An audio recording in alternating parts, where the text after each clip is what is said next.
जादू है तोर बात म प्यार, तोर नैनन के माया म होगे वो मैं लाचार।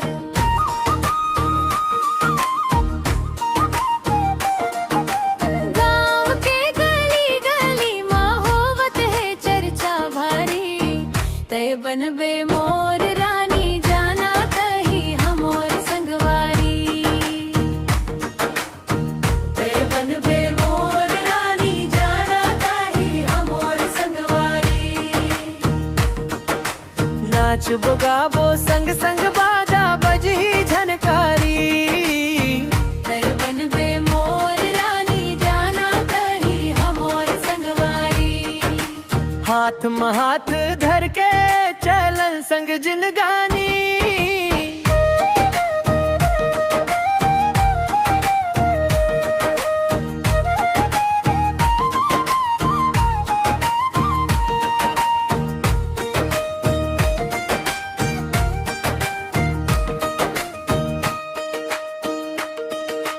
रंग बिरंग सपना देखा तोर संग हर रात, माया के ये गोरी माँ जुड़ गे मोर जज्बात।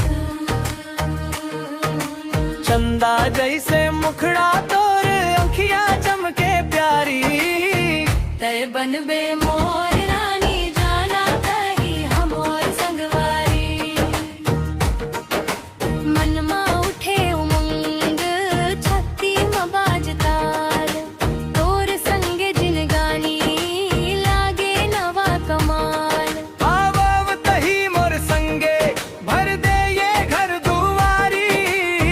तय बनबे मोर रानी जाना कही हमोर संगवारी।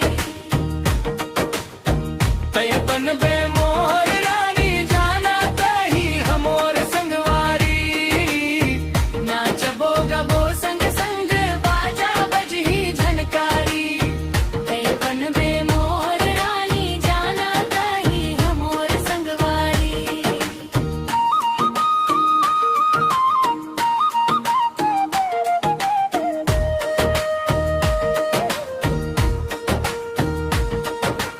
ढोलक बाजे मांदर बाजे झूमे सारा गांव। तोर संग नाचत गावत मिल गे मोला ठाम।